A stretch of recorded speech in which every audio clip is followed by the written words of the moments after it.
오늘은 2023년도 5월 7일이죠.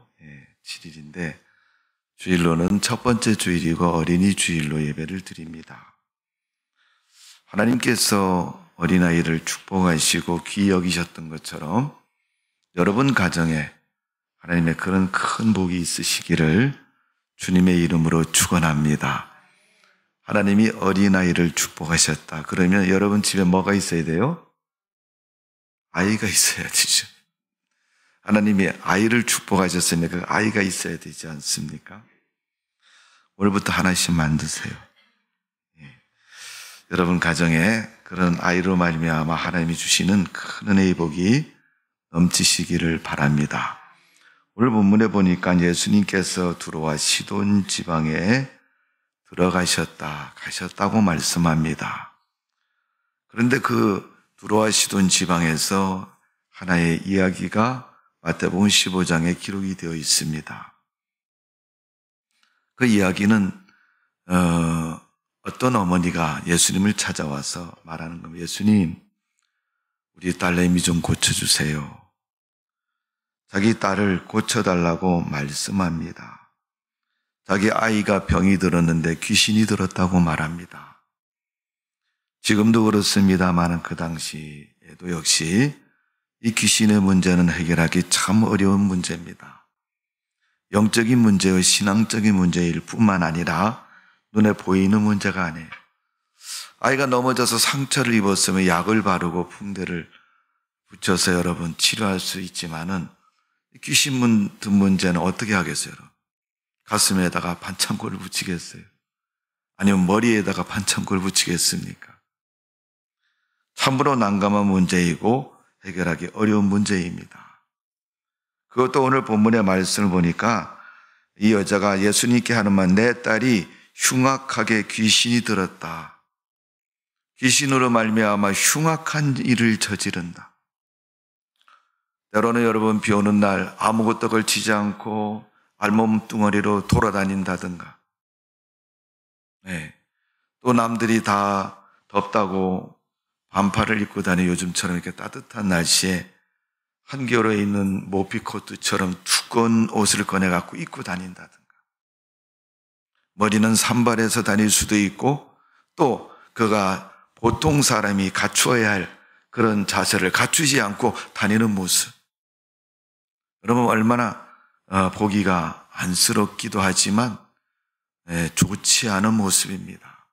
오늘 성경은 그를 흉악한 귀신이라고 표현하고 있습니다. 여러분 하나님을 믿는 사람들도 그렇습니다. 성령에 의해서 믿음에 따라서 하나님의 은혜대로 사는 사람은 늘 그 삶이 은혜 속에 많은 사람들에게 은혜를 끼치고 또 화평하며 기쁨이 충만한 그런 모습으로 살아갑니다. 근데 교회를 다니고 하나님을 믿는다고 하면서도 그렇지 못한 사람들이 있어요. 예수님의 제자도 12명이지만 그 12명의 제자 중에서 가룟 유다에게 마귀가 들어가니까 예수님을 팔아버렸고 예수님에 대해서 나쁜 일을 행하는 모습을 볼 수가 있습니다. 우리가 진정으로 하나님을 믿는 성도라면 하나님께 대해서 그런 믿음의 성도로 살아가야 될 줄로 믿습니다. 교회에 유익되지 않는 일들을 행하고 하나님의 거룩한 뜻을 배반하는 그런 일들을 행하는 유다와 같은 그런 모습을 버려야 할 것입니다. 유다도 자유로운 것이 아닐 것이고 그 속에 있는 귀신의 지배를 받아서 그렇게 했을 것입니다. 오늘 본문에 보니까 이 여인의 딸이 귀신이 들어가지고 흉악한 일을 벌이고 있다는 거예요. 오늘 그 아이를 제어할 수 없는 모습입니다. 다른 성경에 보면 무덤 속에서 귀신 든 사람이 쇠사슬을 끊는다 그랬어요. 얼마나 힘이 센지 누구도 그를 제어할 수 없었다고 말합니다. 아마도 그 아이는 많은 사람들이 제재해봤겠지만은 결코 그를 어떻게 할 수 없는 상황과 처지가 분명코 되었을 것입니다. 비로소 예수님을 찾아온 이 여인이 말을 합니다. 예수님, 우리 딸 좀 어떻게 치료해 주세요. 흉악한 귀신이 들었습니다. 귀신이 들어서 저렇게 흉악하게 됐는데 이거 어떻게 할 수가 없습니다. 인간의 노력과 인간의 열심을 가지고 할 수가 없습니다. 지금도 여러분 마귀는 사람들 삶 곳곳에서 도처에서 역사하고 있습니다. 그런데 여러분 마귀를 우리가 이기지 못하는 것은 오늘 본문에 있는 말씀처럼 이 여인이 자기 딸이지만은 그 딸을 어떻게 할 수 없을 만큼 그런 존재라는 것을 말해주고 있습니다. 오늘 여러분 우리가 예수 믿는 믿음으로 사시고 성령의 은혜로 사시기를 바랍니다. 만일 그렇지 않고 나쁜 것에 지배를 받으면 우리가 그런 존재가 되고 그런 모습이 되는 것을 우리는 기억해야 됩니다. 오늘 이 딸을 위해서 엄마가 예수님께 와서 간절히 간청했지만 예수님께서 대답하시는 말씀이 26절에 보니까 자녀의 떡을 취하여 개들에게 던지 마땅치 아니하니라. 그러면서 그 자녀라는 것에 대해서는 24절에 그렇게 말합니다. 예수께서 대답하시되 이르시되 나는 이스라엘 집에 잃어버린 양 외에는 다른 데로 보내심을 받지 아니하였노라 하시니 내가 이스라엘을 구원하기 위해서 왔다는 얘기죠. 그리고 그 외에는 관심도 없고 하지도 않겠다 이렇게 말씀합니다. 그래서 그 말을 표현한 것을 떡을 취하여 개에게 던지는 게 마땅하지 않다. 그때 여자가 27절에 이렇게 대답합니다. 여자가 이르되 주여 올수이다마는 개들도 제 주인의 상에서 떨어지는 부스러기를 먹나이다 하니 자기 딸을 위해서 이 여인이 예수님께 부탁을 합니다. 개도 부스러기 먹는데 나도 이스라엘 백성들에게 주시는 하나님의 은혜, 부스러기 같은 것이 내게 없습니까? 내게 그것이라도 주실 수 없습니까? 라고 간절하게 요청을 합니다. 참 아쉬운 소리지 않습니까? 여러분? 자존심도 내려놔야 하고 무릎을 꿇어야 하고 자기 체면도 다 내려놓고 요청하는 이 엄마의 모습. 누구를 위해서 하는 거예요? 자녀를 위해서 하는 거죠.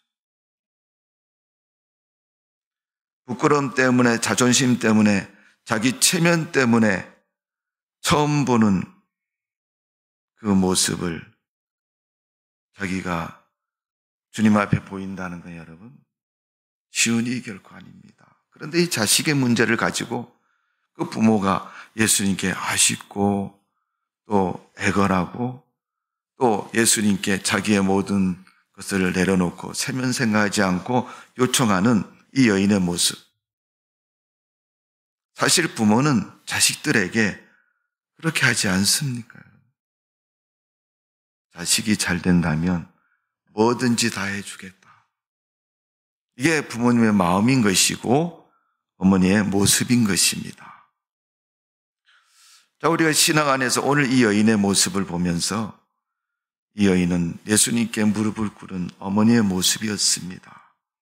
그 어머니의 모습 첫 번째 의미는 온전히 맡기는 그의 마음을 볼 수가 있습니다.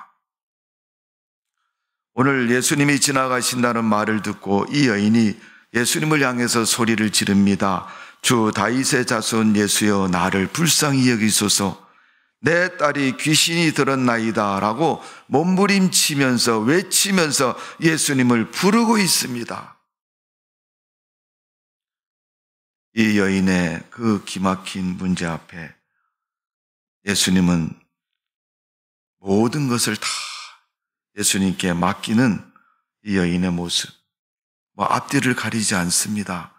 예수님 가신다는 모습, 그 기회를 따라서 이번 기회에 이 문제를 해결하지 않으면 안 되겠다는 절박함 속에서 예수님을 향해서 외치는 그 모습, 모든 것을 다 주님이 처분하시는 대로, 결정하시는 대로, 그분이 이루어 주시는 대로 받겠다는 자세를 가지고 주님께 맡깁니다. 여러분, 우리는 맡긴다고 말하면서 내가 원하는 대로 해달라고 그럴 때가 많잖아요. 물론 이 여인도 자기 딸이 귀신 든 것에 대해서 고침을 받으려고 원함을 가지고 예수님을 찾아온 거죠. 그러나 예수님께서 해결해 주실 것이라는 그런 완전성, 분명한 확신을 가지고 요청하는 것입니다. 이런 믿음 생활은 우리가 주님을 믿는 것이고 주님께 모든 것을 맡기는 것이 우리의 믿음의 생활인 것입니다. 어떤 것은 맡기고 어떤 것은 아니고 그런 것이 아니고 온전히 맡기는, 주님이 어떻게 하셔도 그것을 받아들이고 그 결정에 대해서 내가 순종하겠다는 자세가 바로 믿음의 모습인 것입니다. 여러분, 성경에 보면 예수님이 공생애 동안 3년 동안 사역하시면서 많은 병자도 고치시고 귀신도 내어 쫓으시고 또 문제도 해결해 주신 그런 장면들이 많이 기록되어 있습니다. 그때 예수님은 그 요청한 사람들을 바라보시면서 물으셨습니다. 정말 이렇게 되기를 바라느냐? 네가 나한테 지금 요청하는 그 문제에 정말 그렇게 되기를 바라느냐라고 묻습니다. 예수님 몰라서 묻는 게 아니고 예수님의 도움이 절박하고 필요하다는 것을 확인하시는 거죠. 하나님도 오늘 우리에게 말씀하고 계십니다. 시편 55편 22절에 보니까 내 짐을 여호와께 맡기라. 그가 너를 붙드시고 의인의 요동함을 영원히 허락하지 아니하시리로다. 우리가 우리 인생의 짐을 주님께 맡기면 주님은 요동치 않도록 우리를 붙잡아 주시고 책임져 주시겠다는 겁니다. 성도 여러분, 삶이 요동칠 때 주님을 찾아야 될 줄로 믿습니다. 그 요동치는 문제만 쫓아다니지 마시고 환경만 탓하지 마시고 주님 바라보시고 주님 닮아간 맡기는 그런 믿음 되시기를 주님의 이름으로 축원합니다. 성경에 보면 예수님이 갈릴리 바다를 건너가실 때 풍랑이 치는 장면들이 여러 번 나옵니다. 그중에 한 번은 제자들끼리 배를 타고 건너가다가 풍랑을 만났고 또 한 번은 예수님과 함께 같은 배를 타고 건너가다가 풍랑을 만난 적이 있습니다. 한 번은 예수님이 그 배에서 같이 타고 가실 때 주무시고 계셨는데 제자들이 혼미백산에서 깨웁니다. 예수님을 막 깨우십니다. 예수님 주무시지 말고 큰일 났다고 이렇게 됐으니까 어떻게 좀 해달라고. 예수님은 그들에게 말씀 믿음이 없는 자라고 말하고 있습니다. 그럼 분명히 네가 하나님을 믿으면 전능하신 그 하나님의 은혜와 능력을 구할 것이고 또 내 믿음이 있으면 그 하나님을 의지해서 이 인생의 난관의 문제를 해결하라는 하나님의 교훈인 것입니다. 성도 여러분, 우리가 인생을 살면서 왜 우리의 인생의 짐을 주님께 맡기지를 못합니까? 이방 여인은 이 여인도 예수님께 와서 자기 딸의 문제를 맡기고 무릎을 꿇고 자기 문제를 위해서, 자기 딸을 위해서 자기 체면과 양심과 모든 것을 다 내려놓고 부탁하고 있습니다. 여러분, 신앙생활 하면서 하나님 앞에 우리가 내려놓지 못하는 자존심 뭐가 있습니까? 여러분? 내려놓다 안 내려놓다 하나님은 다 이미 알고 계시고 다 이미 계획하고 계십니다. 그 하나님 앞에 어차피 여러분 선한 마음으로 하나님이 원하시는 그때 정확하게 내려놓으면 하나님이 기뻐하시고 하나님이 그 문제를 해결해 주셔서 인생을 바르고 온전케 해 주시는 줄로 믿습니다. 나의 믿음을 방해하는 문제는 바깥에 누구가 아니라 내 마음 속에, 내 속에 있는 것 때문입니다. 바울은 우리가 죄인이라고 말하면서 그 인간 속에 있는 방해자를 그렇게 표현하고 있는 것입니다. 우리가 하나님을 믿으면 의인으로 살아야지 죄인으로 살아서는 되지 않을 것입니다. 하나님을 믿는 온전한 믿음 속에 맡기고 승리하는 여러분의 삶이 되시기를 주님의 이름으로 축원합니다. 딸을 위해서 몸부림치고 애타하는 갈망하는 그 마음이 예수님의 마음을 움직이시고 일하게 하시는 겁니다. 마태복음 11장 28절에 예수님이 수고하고 무거운 짐진 자들아 다 내게로 오라 내가 너희를 쉬게 하리라. 나는 마음이 온유하고 겸손하니 나의 멍에를 메고 내게 배우라. 그리하면 너희 마음이 쉼을 얻으리니 이는 내 멍에는 쉽고 내 짐은 가벼움이라. 이렇게 말씀하셨습니다. 주님께 맡기고 가벼운 멍에로 인생을 사는 성도가 되시기를 주님의 이름으로 축복을 드립니다. 두 번째 무릎 꿇은 이 여인의 모습은 겸손한 믿음의 모습이다. 자, 오늘 본문 24절부터 26절의 말씀을 보면 우리 한번 다 같이 읽어볼까요? 한번 이 본문 24절부터 26절까지 시작.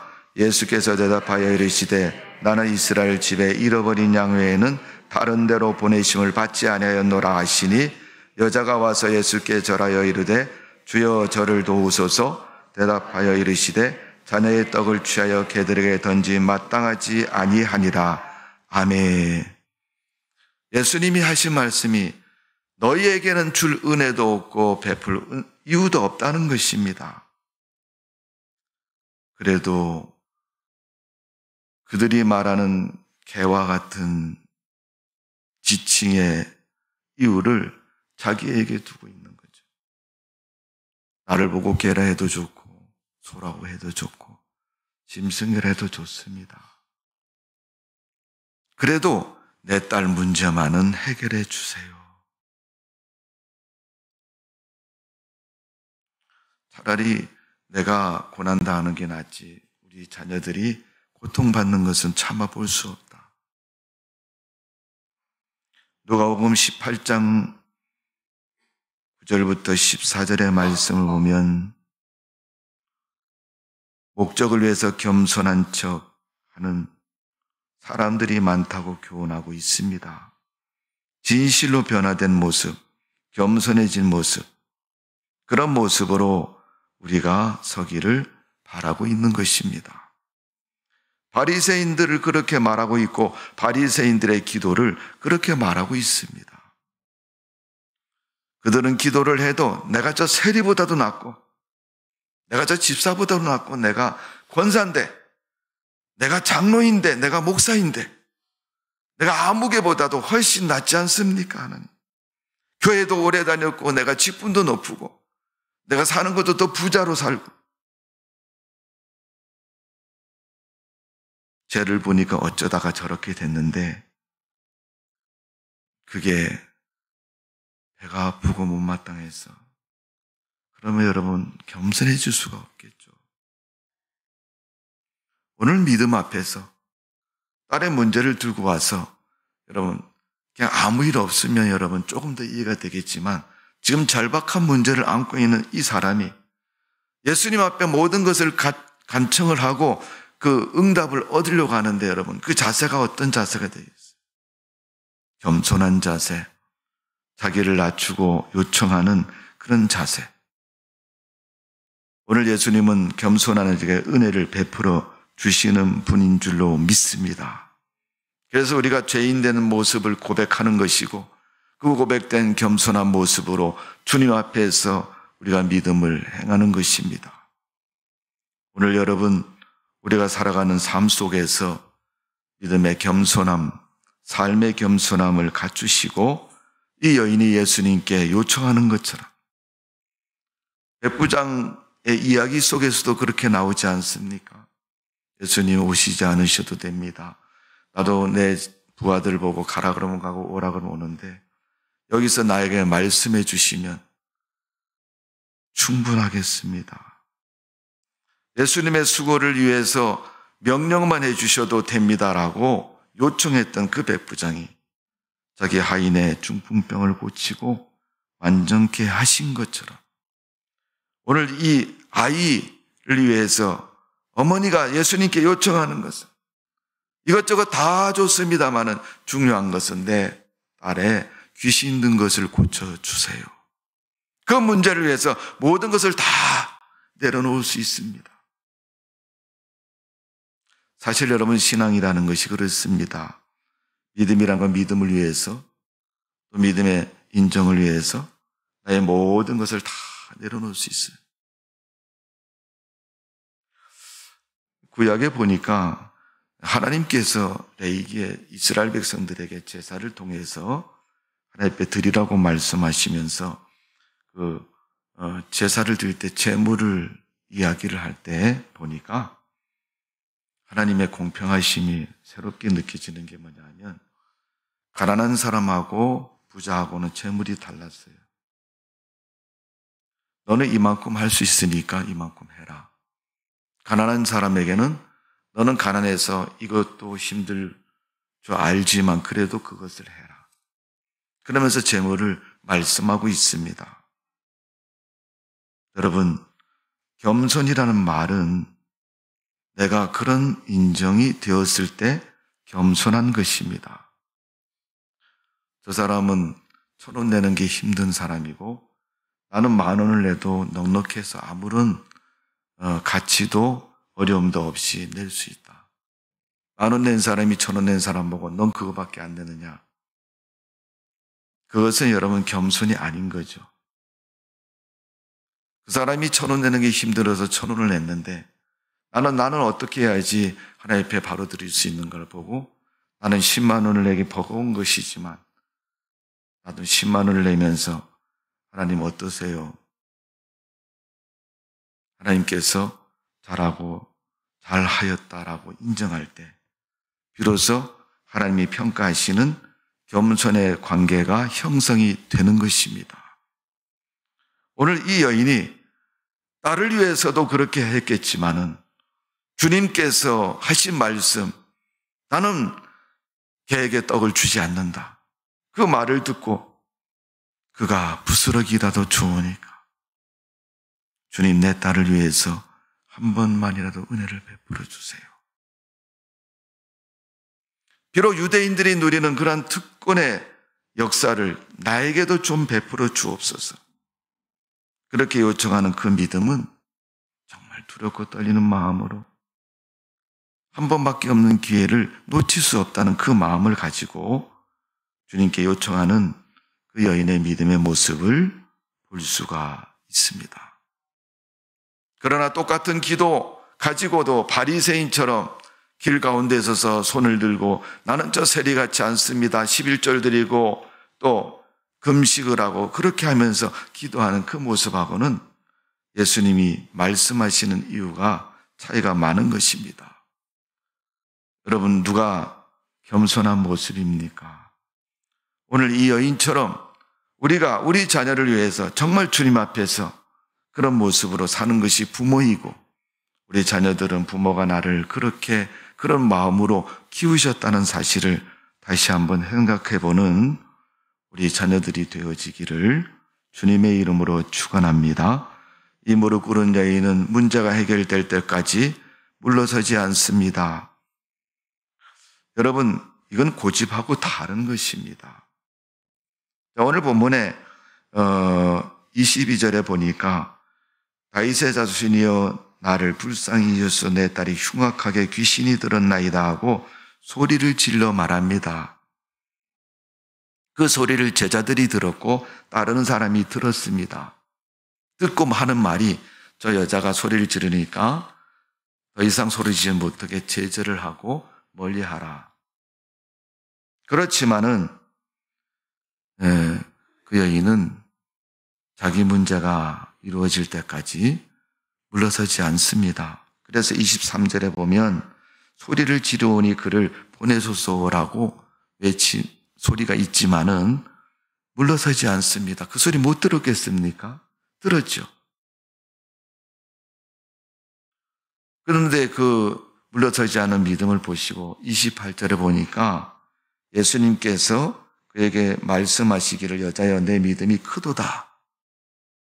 물러서지 않고 주님을 향해서 끝까지 요청하는 그 여자의 믿음이 진실된 믿음이고 큰 믿음이고 온전한 믿음이고 응답받을 만한 그의 신앙이라고 인정하고 있습니다.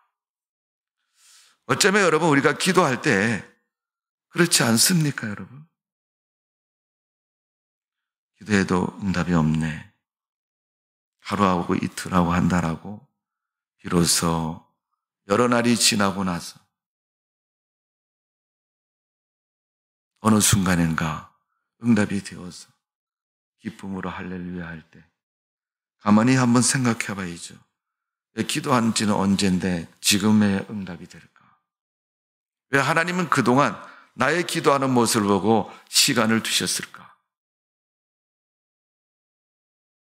바로 오늘 본문에 있는 마태복음 15장에 있는 이 사건의 이야기처럼 예수님께서 무릎 꿇은 그 여인의 모습을 보시고 그의 믿음이 확인되었었고 확인된 그 믿음을 보시고 그 순간에 그에게 은혜를 베풀어 주신 줄로 믿습니다.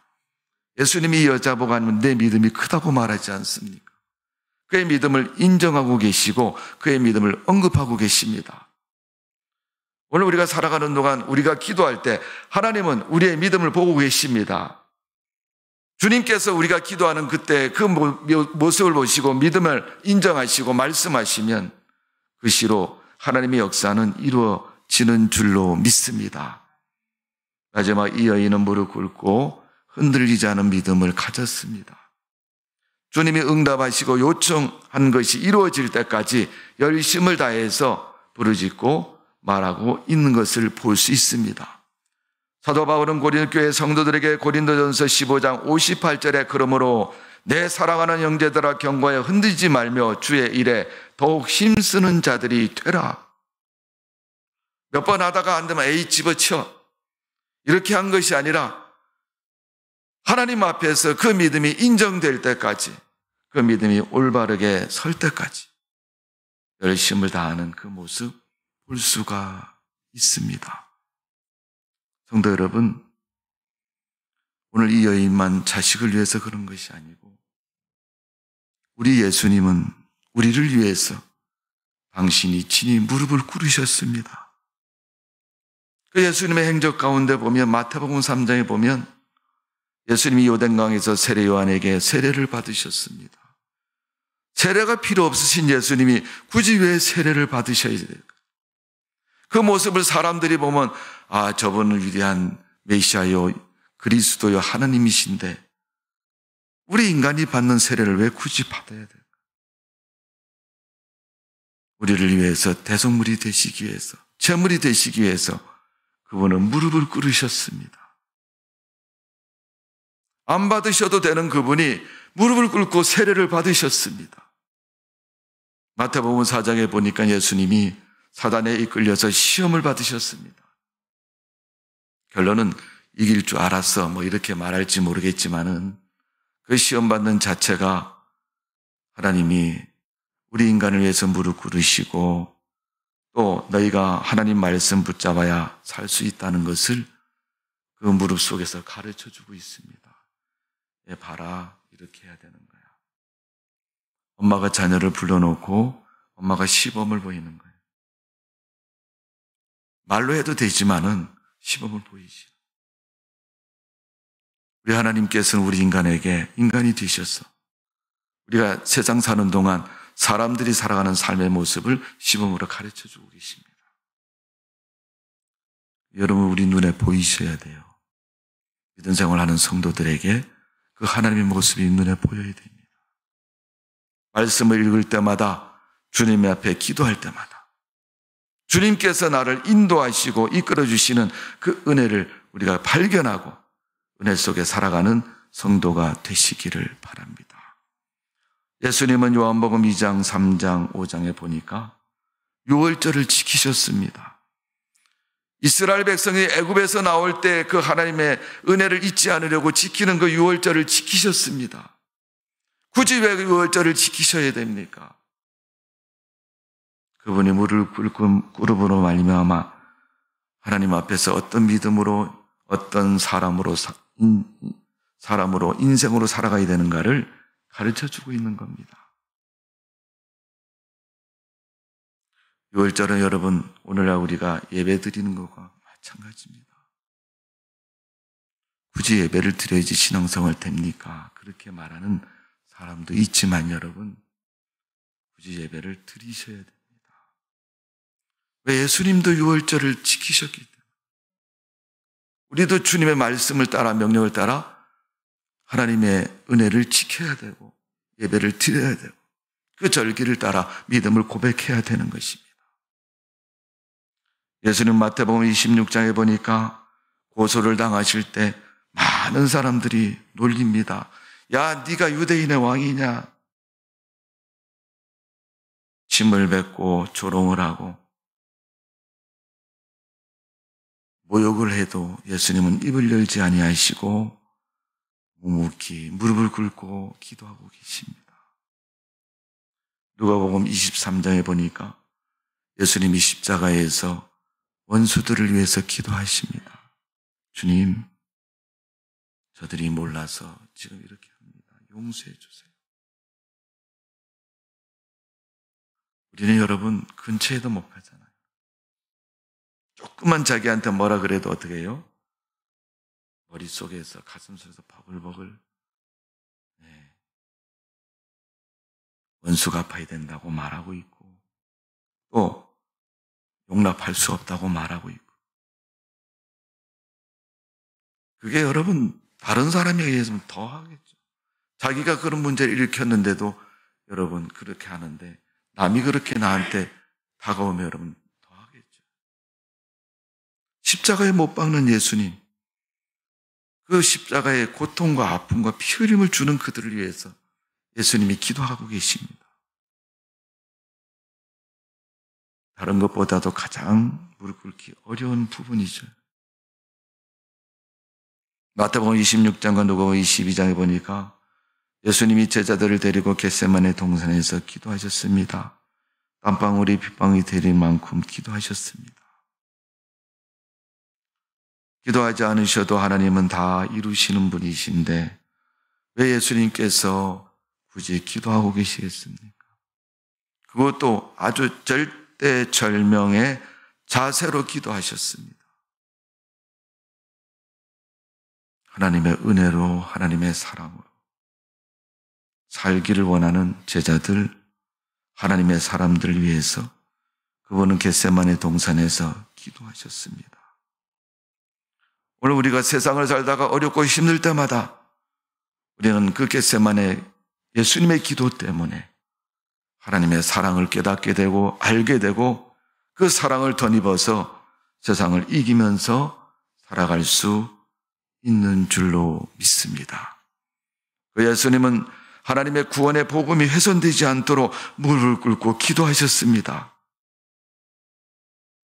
우리는 하나님의 그 은혜 앞에 언제 무릎을 꿇고 언제 그 예수님의 기도처럼 우리가 기도하고 믿음으로 살아갑니까?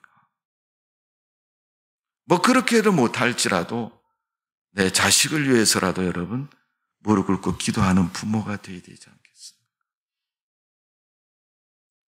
요즘 TV에 보니까 제목이 프로그램 제목이 어쩌다 어른 이런 제목이 있더라고요.